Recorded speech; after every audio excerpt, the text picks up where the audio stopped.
me bajé del atril y no voté la reforma. Es que, Camila, estamos oyendo el mismo estilo de candidato de los otros, que usted les pregunta qué hora es y le cuentan cómo está la temperatura. Él ya va otra vez para atrás de lo que hizo en el atril en el pasado. Y estamos en un tema concreto y actual. Camila, ayúdeme. David Barguil es el senador escogido, candidato único del Partido Conservador. Senador Barguil, buenos días. Buenos días, Julio. Un saludo para usted, para todo el equipo de la W y para los oyentes en esta mañana. Al estar usted convocando todas las opiniones de los jefes conservadores y de la máxima autoridad conservadora en el país, ¿quiere decir que Mauricio Cárdenas, que tiene origen conservador, o Juan Carlos Echeverry, que tiene origen conservador, ellos irán por su lado, o al final también habrá una consulta entre conservadores, el oficial que es usted y los independientes? Bueno, todavía es muy pronto para saber qué va a pasar en ese tema de consultas en el mes de marzo, Julio. Ayer lo que el partido hizo fue mandar un mensaje a las nuevas generaciones, porque yo vengo de ese semillero de las juventudes del partido, un mensaje a las regiones de Colombia, porque yo vengo de un pequeño municipio del Caribe, de Cereté, y un mensaje, Julio, frente a una realidad que tenemos que asumir, y es que el partido se ha acostumbrado y se había acostumbrado a hacer un apéndice de los gobiernos de turno, a ser el vagón de cola del tren, a perder esa vocación de poder, y el partido le dice al país: vamos a recuperar esa vocación de poder y vamos por la presidencia de Colombia, y ese es un mensaje muy claro y se logra en unidad, Julio, porque usted lo sabe bien.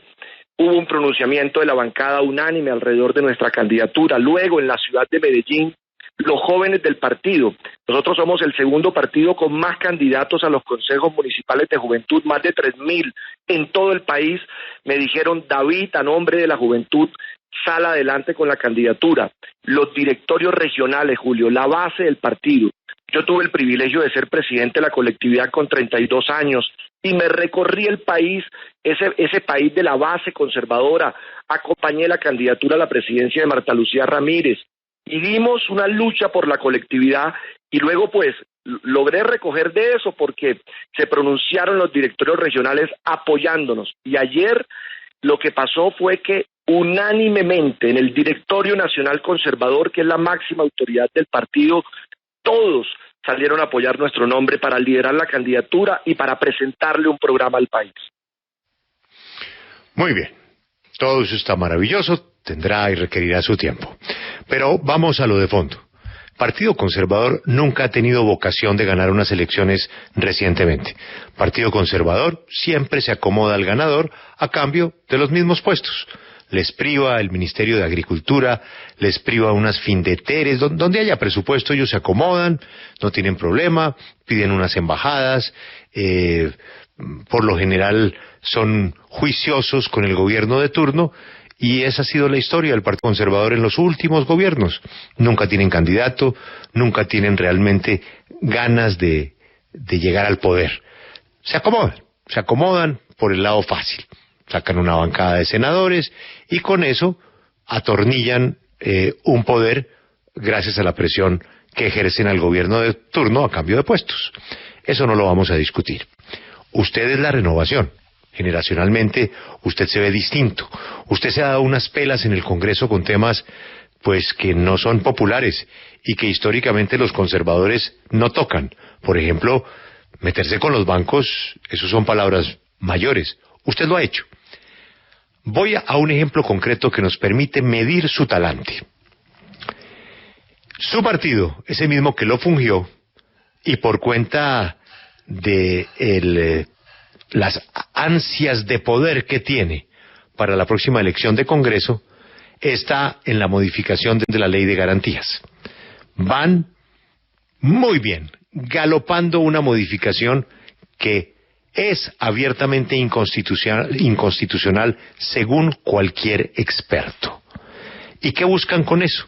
Una alianza perversa con gobernadores y con alcaldes para tener plata en plena campaña electoral. Eso es absolutamente inaceptable. Y lo están haciendo en complicidad con los otros partidos, no son los únicos. y sobre todo con el gobierno nacional y con el que más los quiere a ustedes hoy, el ministro de Hacienda, que los ha necesitado para poder cuadrar caja y presupuesto. Candidato a la presidencia de Colombia, David Barguil, ¿usted está de acuerdo con lo que está haciendo su partido con la ley de garantías? Mire, Julio, yo expresé mi posición frente al tema de la ley de garantías con mi actuación.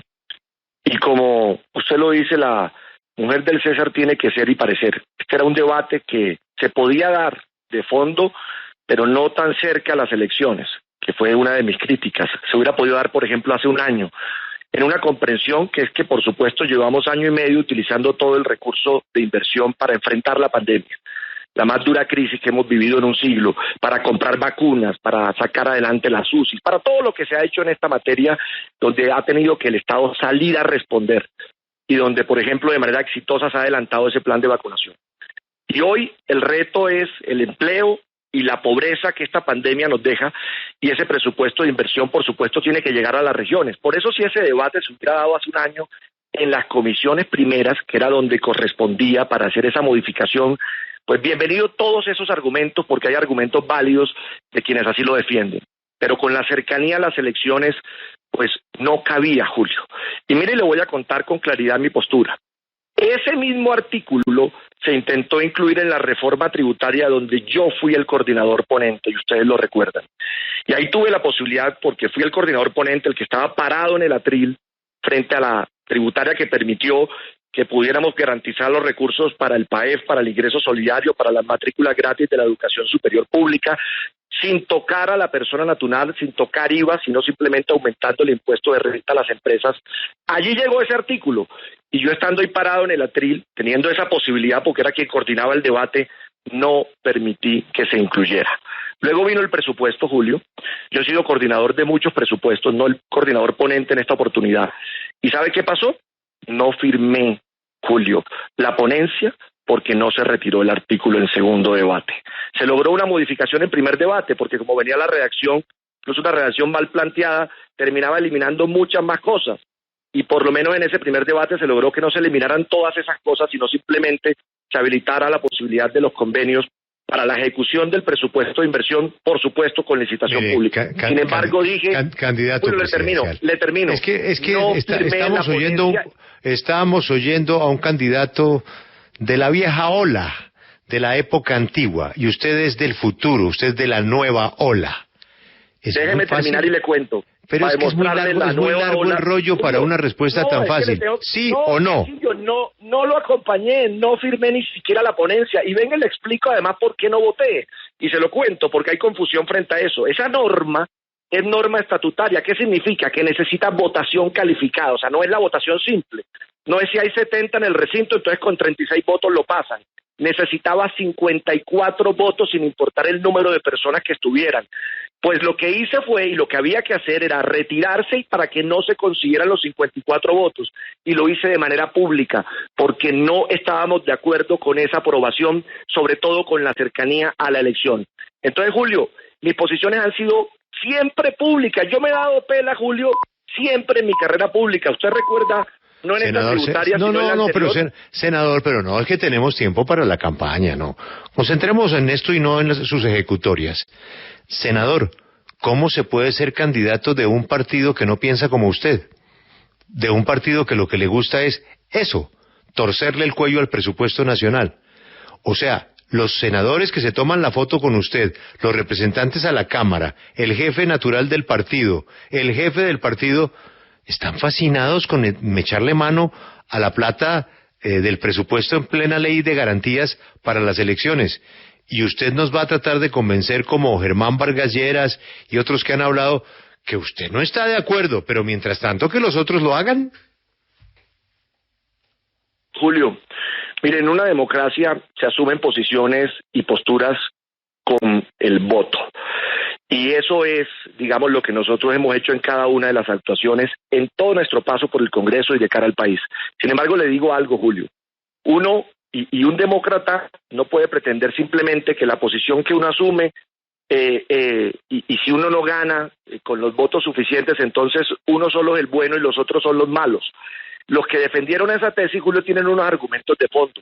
y es poder lograr que esa inversión pueda llegar para lograr recuperar empleo y reactivación económica. Yo no estaba de acuerdo, sobre todo por la cercanía con las elecciones y la suspicacia que eso podía generar, pero no significa que entonces yo soy el que tiene la razón y solo soy yo el bueno y vamos a catalogar a los demás de malos por las posiciones que asumen. No, es que usted va a ser el beneficiario indirecto de esa decisión. A usted no le gusta, pero igual que los otros, pero que llegue la plata porque esa plata sirve para los senadores, para los representantes, para los alcaldes y los gobernadores que lo van a apoyar a usted el Partido Conservador. Así es de que usted se lava las manos, pero al final esa plata termina apoyando su candidatura.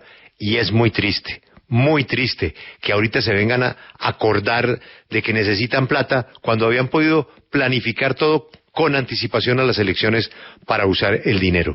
Eso, ahí es donde comenzamos mal, senador Barguil, porque ese es el Congreso que no quiere Colombia, y ese es el candidato presidencial que para muchos nos avecina que es más de lo mismo, y eso es lo que el país ya está hasta donde sabemos, no más de lo mismo.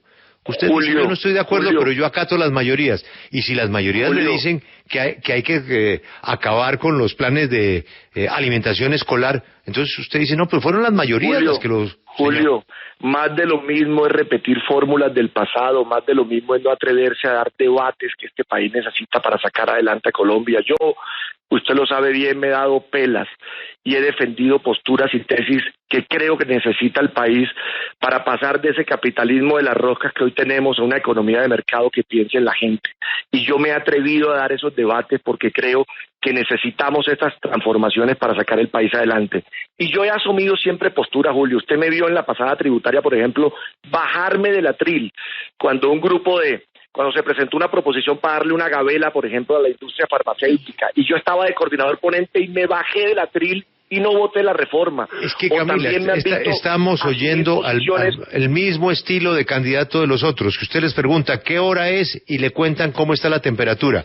Él ya va otra vez para atrás de lo que hizo en el atril en el pasado. Y estamos en un tema concreto y actual. Camila, ayúdeme. Sí, pues yo quisiera preguntarle al senador Julio por un tema que ha generado ruido y es importante aclarar, y son las investigaciones que le han hecho por presuntas irregularidades en incapacidades médicas presentadas ante el Congreso y por un alto ausentismo. ¿Qué decir sobre estas denuncias que se han hecho pues desde tiempo atrás? Pues que la justicia se pronunció, Camila. El Consejo de Estado salió a decir que no era tal lo que se había planteado para tratar de obviamente enlodar nuestro nombre y la tarea que hemos venido haciendo. Que simplemente fueron 2 ausencias en 4 años, y dijo también el Consejo de Estado que no había ningún indicio que permitiera plantear una compulsa de copias frente a las excusas presentadas. Y ve que le digo, a nosotros esa denuncia no fue que nos la abrió la Corte, sino que también nos demandaron allá. Y yo lo entiendo. Yo me he dado unas pelas enormes, yo me he metido con poderosos de este país, llevo 15 leyes que además buscan ayudarle a la gente. Acabamos de sacar una amnistía que permite que 10 millones de colombianos puedan tener una segunda oportunidad, o sea, eliminándole los reportes en Datacrédito y que vuelvan a ser sujetos de crédito. Cuando uno se da esas pelas, cuando uno se convierte en un candidato a la presidencia de un partido, uno entiende que está expuesto a este tipo de cosas, pero aquí lo que tenemos es trabajo y resultados para mostrar y unas propuestas que le van a ayudar a este país a salir adelante, a que no caiga frente a unas propuestas populistas que nos pueden ayudar a llevar a la destrucción de Colombia, pero tampoco que se mantenga un statu quo frente a un modelo que deja a la gente atrás, rezagada en la pobreza y en la desigualdad, sí, sino que ese cambio permita oportunidades para todos los colombianos. Sí, vamos a ver si no estamos hablando con los mismos políticos de los mismos partidos tradicionales. Vamos a temas específicos. Candidato Barguil, aborto, ¿está de acuerdo usted con el tema del aborto? Perdimos la comunicación con Barguil en este momento, María Camila, pero sí es muy importante conocer esa postura del candidato. O antes él le recuerda una ley que él pasó hace 2 años sobre otro tema, sobre apoyo al agro. Esa es la política antigua. Preguntar por algo concreto y que le respondan a usted con logros del pasado. Entonces, si usted le pregunta por aborto, usted responde por aborto, pero no responde con una ley que en el pasado promovió y se enfrentó a los poderosos. El tema del aborto no es de leyes del pasado, El tema del aborto es un tema de hoy. ¿Qué piensas del aborto? ¿Y qué senadores del Partido Conservador han rechazado? Han rechazado, y no solo eso, han conformado también dentro de la bancada Provida y han pasado proyectos para tumbar lo que en este momento está aprobado por la Corte. Senador, vamos a temas puntuales. Aborto. ¿Cómo estamos en temas de aborto? Varios senadores de la bancada Provida de su partido han rechazado el aborto. ¿Usted qué piensa? Respeto por la decisión que la Corte Constitucional hace mucho tiempo estableció en las 3 causales, que es cuando está en riesgo la vida de la madre, cuando hay malformación del feto o, por supuesto, cuando la madre fue víctima de violación. En esos casos, nosotros, y el partido además lo ha dicho de manera pública, respetamos esa decisión. Nosotros somos un partido pro vida. De ahí en adelante, de pensar que se dé, por supuesto, la posibilidad de permitir en cualquier caso el aborto, nosotros no acompañamos esa iniciativa. Fracking, senador. Miren, y que sea esta la oportunidad. Hoy tiene que plantearse un propósito mayor para Colombia, porque les decía, la pandemia nos deja más de 21 millones de personas en la pobreza. Eso no es un tema menor. 21 millones de colombianos que necesitan que les ayudemos a salir adelante. Y este tiene que ser un propósito entre el sector público, el sector privado y la sociedad civil. Todos los esfuerzos que podamos hacer para sacar a los colombianos de la pobreza los vamos a hacer. Cuando yo escucho, por ejemplo, que hay propuestas de acabar la explotación de hidrocarburos y de minería en Colombia, que nos aportan 23 billones de pesos, yo digo, Dios mío, ¿cómo vamos a renunciar a 23 billones de pesos cuando lo que necesitamos es recursos para sacar a los colombianos de la pobreza? En fracking, si tenemos las garantías, óiganme bien, de que esa explotación nos dé las garantías desde el punto de vista ambiental. En Estados Unidos hay fracking, en Canadá hay fracking, en Estados Unidos incluso se explotan 7 millones de barriles de petróleo con fracking. Y si aquí logramos tener la tecnología y las garantías que nos den la tranquilidad a los colombianos de que no habrá esa afectación ambiental, vamos a aprovechar el fracking para tener recursos que nos permitan a sacar a más colombianos de la pobreza, y lo que he pensado es que esos recursos se dediquen al tema de educación y tecnología. La educación es la herramienta capaz de hacer las transformaciones que la sociedad requiere. Yo soy un ejemplo de ello. Les contaba, yo vengo de un pequeño municipio del Caribe colombiano, hijo de una maestra de cabeza de hogar. Volvemos a lo mismo, senador, pilas. Fracking sí, con responsabilidad. Joana. Sí, senador, vea, hace poco la Corte amplió... a educación y tecnología, Julio. Perfecto, senador, permítanos, hace poco la Corte amplió el derecho a morir dignamente, es decir, la eutanasia a enfermedades no terminales. ¿Usted está de acuerdo con eso, sí o no? Mire, nosotros hemos siempre asumido desde el partido un respeto por los fallos judiciales y por la sentencia de la justicia. Pero le tengo que decir de fondo, nosotros somos pro vida y nos sentimos orgullosos de dar esa lucha. Y a nosotros nos parece muy complejo y delicado, y tenemos que ser muy cuidadosos en que esto no termine convirtiéndose en que entonces el día de mañana, pues cualquier persona va y decide que es que vengan y aplíquenme la eutanasia. Entonces, cuidado con esos límites, porque vamos haciendo unos avances que terminan en unas posturas que son absolutamente irresponsables como sociedad, y en esa materia ponemos límites claros y precisos desde el partido y por supuesto desde la candidatura. Última pregunta para respuesta sí o no. Fumigación con glifosato, ¿sí o no? Sí, sin duda. Todos los mecanismos de erradicación, las 250.000 hectáreas de coca son el combustible a que esos actores al margen de la ley, Julio, estén empoderados, estén poniendo y en las zonas de influencia incluso enfrentan al Estado, son factor de inseguridad. Vamos a erradicar la droga, que es el combustible que hoy alimenta muchos de los problemas en los territorios colombianos y por supuesto los factores de seguridad en el país. Senador Barguil, suerte con su campaña y gracias por atendernos. Muchas gracias, Julio, y un saludo a todos los oyentes.